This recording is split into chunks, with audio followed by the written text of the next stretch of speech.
दुनिया में कुछ भी मुमकिन है और इसीलिए आप ये तस्वीर देखिए जहां न्यूयॉर्क में CIA के पूर्व डायरेक्टर ने सीरिया के राष्ट्रपति से कुछ इस तरह से मुलाकात की है। ये तस्वीर एक बार के लिए आपको सामान्य लग सकती है,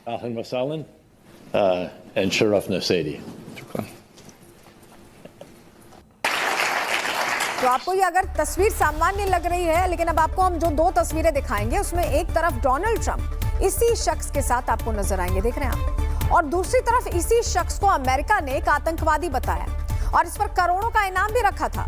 इस शख्स का नाम है अहमद अल शरा, जिसे एक वक्त पर अमेरिका खूंखार आतंकी मानता था, लेकिन आज उसी के लिए रेड कार्पेट बिछाया जा रहा है। CIA के पूर्व डायरेक्टर मिल रहे हैं, उससे कुछ दिन पहले डोनाल्ड ट्रंप मिल चुके हैं। इनके अपने क्या स्टैंडर्ड्स हैं ये समझ नहीं आता, क्योंकि जिसे आतंकी घोषित कर रहे हैं उनके साथ ये मंच साझा करने से गुरेज नहीं करते। अब अमेरिका की बातों में कितना वजन है ये आप समझ सकते हैं, लेकिन ट्रंप ने आज खुद को किस तरह एक्सपोज किया है, अब असली खबर आपको बताते हैं। लेकिन उससे पहले ट्रंप का ये बयान आपको सुनना चाहिए, जहां वो कह रहे हैं कि अगर भारत और साथ ही यूरोपीय देश अगर रूस से तेल खरीदना छोड़ दें तो यूक्रेन जंग को रोका जा सकता है। पहले ये बयान सुनिए। If the price of oil comes down, Putin's going to drop out. He's going to have no choice. He's going to drop out of that war.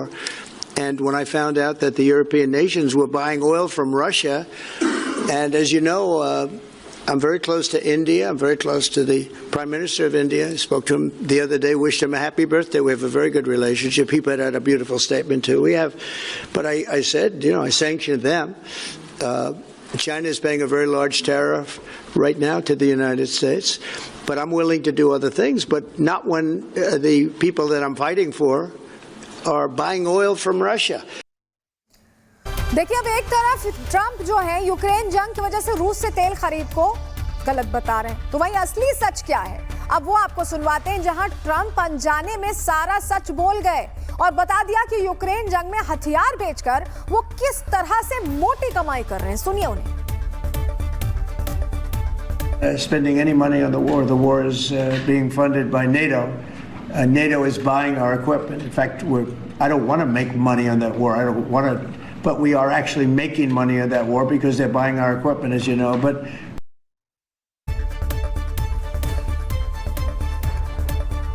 अब डोनाल्ड ट्रंप से आज कोई दो सवाल पूछ सकता है कि अगर तेल खरीदना रूस को जंग के लिए फंडिंग है, तो फिर यूक्रेन जंग को जारी रखने के लिए नाटो देशों को हथियार बेचना क्या है?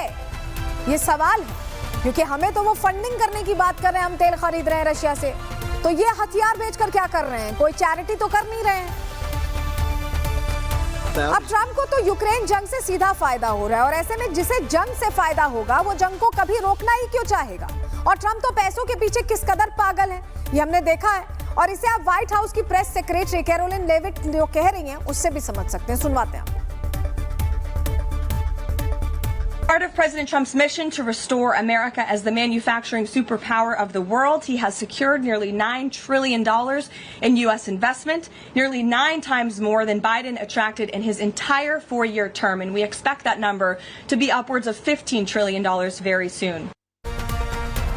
अब इस खबर से जुड़ा सबसे बड़ा सच आपको बताते हैं। दरअसल अमेरिका की इंटरवेंशन पॉलिसी के तहत वो वैश्विक संघर्षों में दखल देता है। एक तरफ वो शांति दूत बनकर मध्यस्थता की बात करता है, तो दूसरी तरफ हथियारों की बिक्री के जरिए अपनी अर्थव्यवस्था को मजबूत करता है। और यही वजह है कि साल 1945 में, डिटेल इस पर ग्राफिक्स के जरिए आपको दे रहे हैं, 1945 में दूसरा विश्व युद्ध होने के बाद से 2001 तक दुनिया भर में 153 इलाकों में 248 जंगें हुई थी, 248 जगह युद्ध हुए थे, और 248 में से 201 की शुरुआत अमेरिका ने की थी। आप समझ रहे हैं?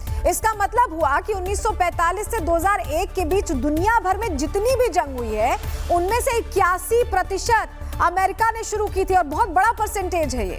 और अगर रिपोर्ट में यह भी बताया गया है कि 1945 से 2020 तक अमेरिका में 13 राष्ट्रपति हुए, इनमें से 4 राष्ट्रपति ऐसे रहे जिन्होंने अमेरिका को नई जंग में ढकेल दिया। 1 अक्टूबर 2023 से 30 सितंबर 2024 में अमेरिका ने हथियारों और रक्षा समझौतों के जरिए लगभग 27.5 लाख करोड़ रुपए का कारोबार किया है। जंग से कैसा इन्होंने बिजनेस मॉडल बनाया है इसकी आप नजीर समझ सकते हैं कारोबार से।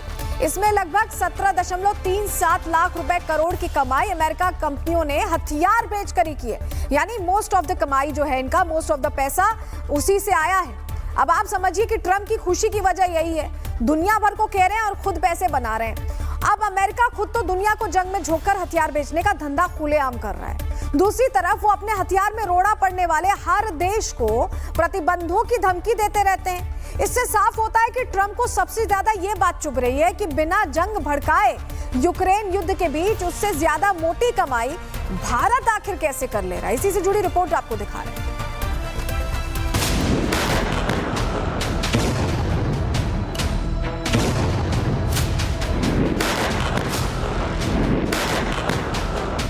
ट्रंप युद्ध कराएं, फिर रोको रोको चिल्लाएं। ये महज कोई कही सुनी बात नहीं, बल्कि एक हकीकत है। डोनाल्ड ट्रंप ने दर्जनों माइक के सामने चंद शब्दों में इस बात को कबूल किया है कि जंग से उन्हें कोई नुकसान नहीं बल्कि फायदा होता है। ट्रंप दुनिया के सामने मिस्टर कंफ्यूज बनकर उभरे हैं। कभी कहते हैं वो दुनिया भर में चल रही जंगों को रुकवा रहे हैं, दूसरी तरफ कहते हैं कि जंग से उन्हें ही फायदा होता है। कभी कहते हैं कि रूस से तेल खरीदने पर प्रतिबंध लगेगा, फिर पुतिन बताते हैं कि अमेरिका ने 20 गुना तेल ट्रेड बढ़ाया है। कभी कहते हैं कि हमने भारत को खो दिया है, फिर कहते हैं कि मोदी मेरे सबसे अच्छे दोस्त हैं। कभी कहते हैं कि भारत पर और प्रतिबंध लगने चाहिए, फिर कहते हैं कि हम बातचीत को तैयार हैं। ट्रंप की चाहतें भी समय समय पर बदलती रही हैं। कभी वो नोबेल के दीवाने नजर आते हैं, तो कभी उन्हें सिर्फ पैसा ही पैसा नजर आता है।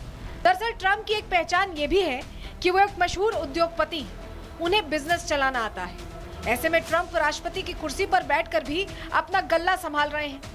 More than $17 trillion invested in our country this year. 17 trillion, which is many, many times what we had last year, and we're only in our just about almost 9th month. It's moving along quickly. It's amazing. I was saying we're in our 3rd month, our 4th month, our 5th month, but we're at it's going to be over $17 trillion. No country has ever had anything like that even. Donald Trump एक तरफ tariff से पैसा कमाना चाहते हैं, तो दूसरी तरफ युद्ध के जरिए अपने हथियारों को बेचने का काम भी कर रहे हैं। कुल मिलाकर यूक्रेन जंग से सबसे ज्यादा फायदा अगर किसी को हो रहा है तो वो अमेरिका ही है। और ये अमेरिका का इतिहास भी रहा है कि उसने जंग के सहारे ही सबसे ज्यादा डॉलर छापे हैं। अमेरिका का एक लंबा खूनी इतिहास रहा है, कभी लोकतंत्र तो कभी नरसंहार रोकने के मकसद से अमेरिका दूसरे देशों पर हमला कर देता है।